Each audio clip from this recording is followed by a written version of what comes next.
Hello everyone, this is Dr. Carlos Carrera Zarco.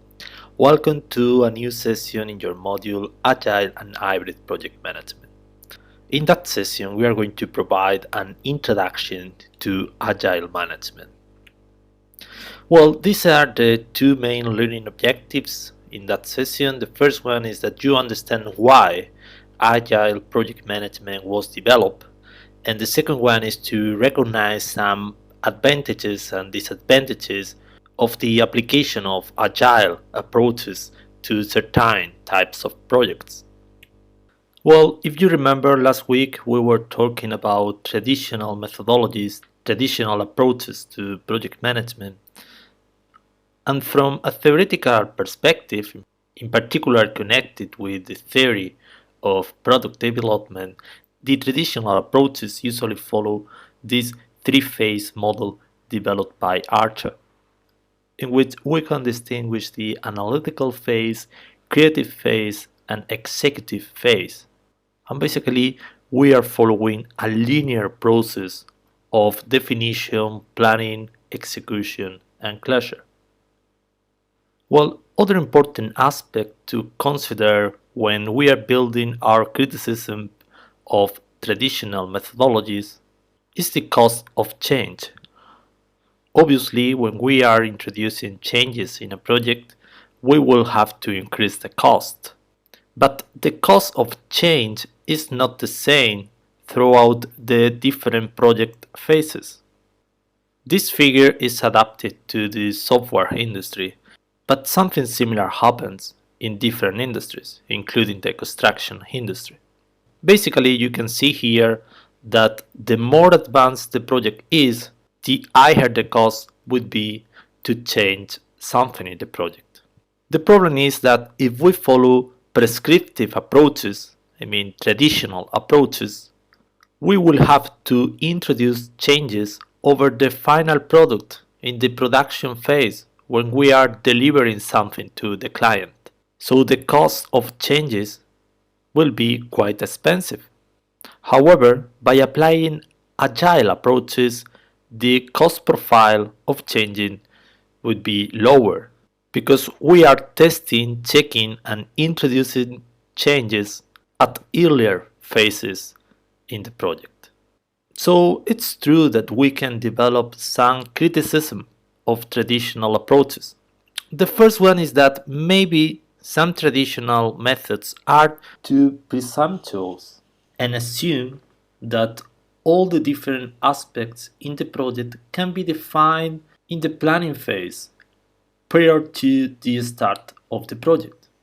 Actually, other assumptions of the waterfall methodology, which is the more typical traditional approach, are that the requirements are stable. It means the scope is not going to change. The technology is well known to the team and mature enough for its implementation. This method assumes that will be no surprises, no changes, no deviations. Everyone on the team will have a consistent skill level. And regarding relations between the different entities involved, this method considers that both product management and senior management will have patience, and even our client will have patience, which is a too positive assumption.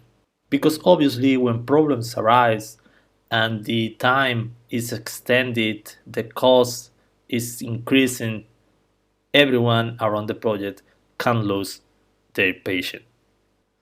Other aspect that we can criticize about the traditional approaches is that these traditional methods put the focus on the upfront design and therefore specification. They consider that everything in the project can be defined in depth at the beginning of the project, but obviously the upfront design cannot accommodate change. And also, this focus on the upfront design increases the organizational rigidity, making very specific the organizational structures and reducing the chances to be more flexible. And the last point is that escalation cannot affect product development. So obviously, waterfall And traditional approaches not always will solve our problems in project.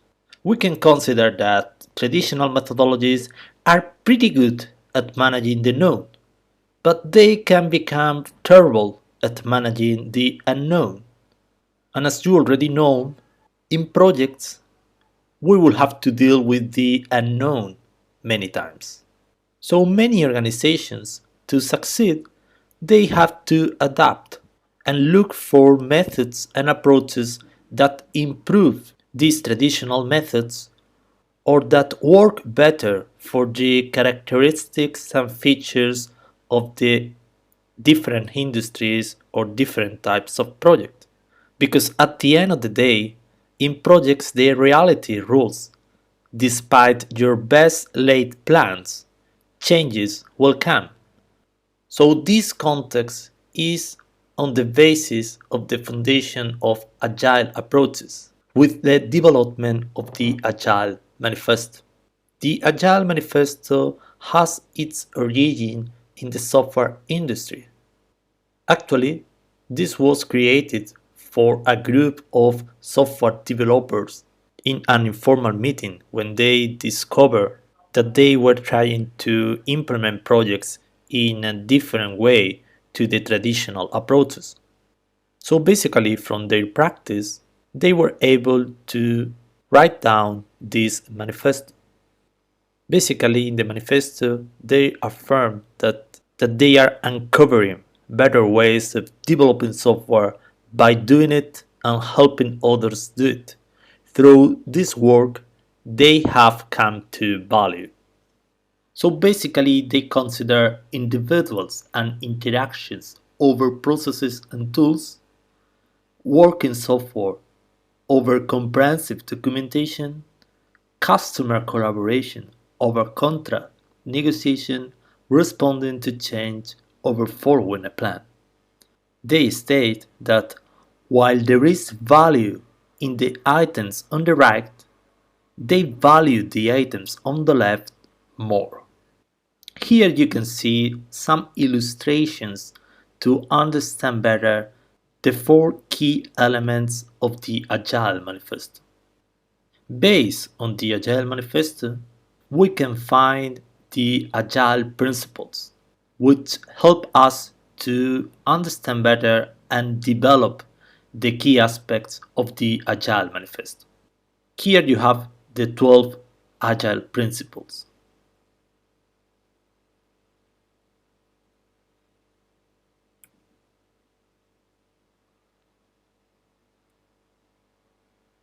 We can summarize these 12 principles here. Satisfy the customer, welcome change, deliver frequently, work together, trust and support, face-to-face conversations, working software, sustainable development, continuous attention, maintain simplicity, self-organizing teams, and reflect and adjust. It's important that we understand from the very beginning what is agile and what is not agile. Agile is not just a collection of practice or a checklist of different things that we need to cover and we have to do on every project. And also, this is not a silver bullet that is going to solve all problems associated with project management for any kind of project. So, while there are some common practices and principles that we are going to see, these still need to be applied and contextualized to each situation. But also keep in mind that Agile is not right for every project and is not a one size fits all. So, as we said last week, we need to understand our projects pretty well, our scope pretty well, the context of our project, and then decide the methodology that fits better with our project's characteristics and our project environment. However, we can consider some key aspects of Agile that are in its core definition. These aspects are continuous reflection and learning, removing inefficiencies and waste, building a collaborative team environment. Agile is mainly about how to work in teams, and finally, working together to find better ways of delivering. Well, it's important that you understand that Agile is not a project management methodology. It's not a method. Agile is an approach, it's a mindset, it's a way to face the projects. So here you can see some characteristics of Agile mindset and how they can be compared with a fixed mindset. We can compare fixed and agile mindsets by using different dimensions: ability, goal, challenge, failure, effort, and reaction to change. The agile mindset considers that the abilities in the project team can grow like muscle. They are not static. The goal is to learn through the process. So that's the reason because we embrace challenges and we consider failure as a great opportunity to gain useful information. Also, the agile mindset put the effort as a key element to achieve mastery and put the focus on develop resilience as a reaction to challenges. In terms of organizations, sometimes the projects that adopt an agile approach can be seen as chaotic. It means a mixture between chaos and order, because we can see some simultaneous development of competition and collaboration. We can observe some phenomena of emergence and self-organization, that they are developed through the interactions and feedback, but also we observe simple rules in the practice. And also we can consider a third group that include learning and adaptation. Learning in terms of observation, monitoring, measurement, and reflection about what we measure. Adaptation in terms of changes in the process and team adjustments, and obviously environment. We need always to consider the project context and the project environment. Well, also it's interesting that you understand where is the focus of Agile in terms of management. In projects, we can consider three levels of management. The top level of management, which is carried out at project board level, the middle management, in which the project manager is the main responsible. Actually, in the relations between project managers and project board, we can find the application of some project management methodologies, such as Prince2. But in terms of management, we can find that Agile is mainly used at the teams level. Understanding teams at the level in which the products are designed, developed, and delivered, including the relation with the supplier and including the feedback and feed forward with the project manager, which is in direct contact with the project board. Here you can see the main stages in the Agile workflow. We will explain more in detail each stage in next sessions, but here you can easily understand the big picture of the process. The first stage is envision, where we are determining the project objectives, defining the constraints, and understanding the community around the project. In the speculate phase, we can develop a feature-based release plan, and we will enter into the explore phase, when we are going to develop, run, and test in a short interaction to reduce the risk of developing something wrong or not connected with what actually creates value for the client. So after explore, we have to adapt, which is basically to review the results about what we have delivered and obviously to introduce the modification needed. So obviously we can go through this process several times until we finally are in the position to close the project and conclude the project reviewing the key learnings. Obviously, we can observe some agile pros. The first one is that we can provide a quicker delivery of valuable functionality. The second one is obviously about flexibility. Also, agile helps a lot in prioritization processes by understanding better the feedback from the client through these cycles and bug identifications. So these lead to fewer defects in the final products. In sum, agile approach is highly interactive and collaborative. So obviously is much more effective, particularly in projects where the goals, project objectives and scope are poorly defined at the beginning or directly are evolving throughout the time. But also we can find some cons in the agile approach. The main disadvantages are that it's hard sometimes to predict the cost. This can become quite time consuming. Obviously, this is a new way of doing things, it's a new approach, so this involves a culture change that, as usually happens with change in organization, will mean a significant management support, particularly from top management. Sometimes some organizations and teams can be frustrated if they don't find instant gratification, if they can see quickly the positive aspects.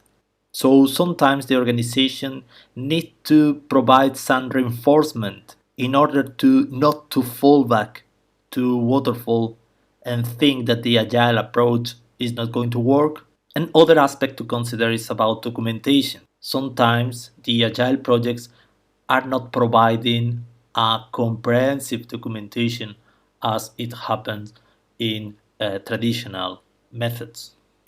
Now I'm going to share some figures and graphics to understand some of the benefits of agile management.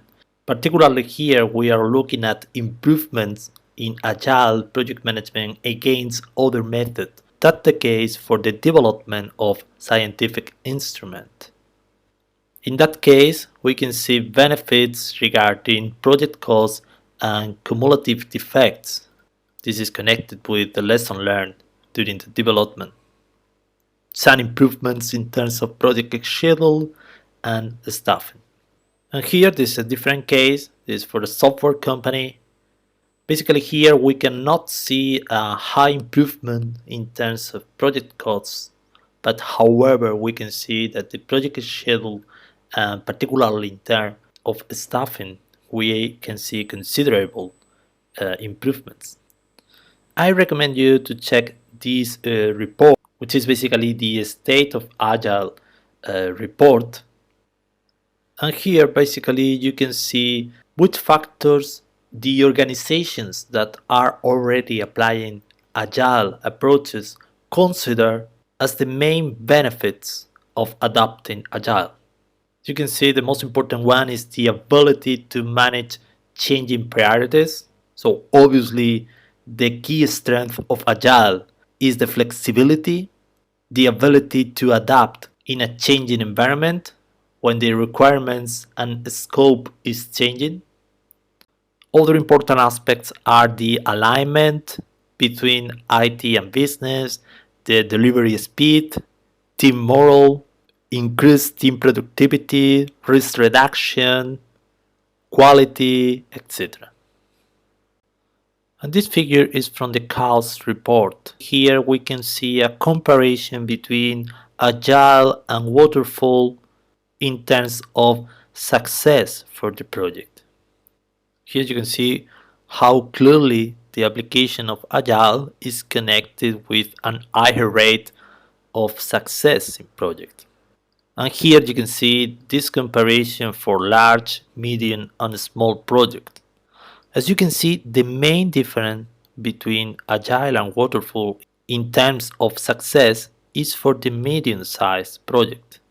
Probably because the medium-sized projects are more likely to introduce changes that requires quick flexibility. The organizations also find challenges and barriers to the application of agile management. Here you can see the general organization resistance to change and the not enough leadership participation as the main barriers. Obviously, they are both connected with the required change in the culture of the organization for a successful application of Agile. Other barriers are connected with the proper application of Agile practice, with lack of skills, lack of training, lack of collaboration, etc.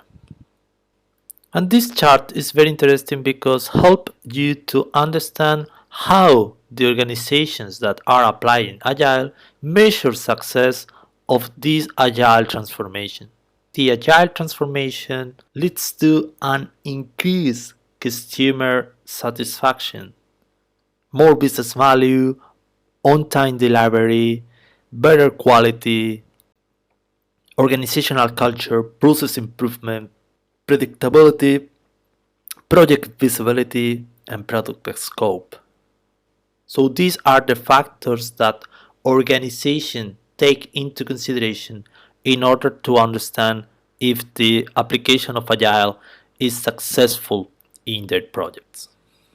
And here you can see the factors that they consider when success is measured with individual Agile project.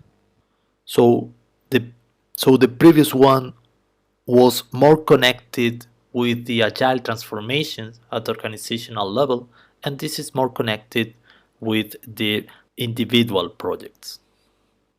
Here you can see a summary of the main aspects and the bibliography, and please check your reading list because you can find different resources which are pretty useful to expand your knowledge about agile. So thank you so much for your attention and looking forward to see you soon in our synchronous session. Goodbye.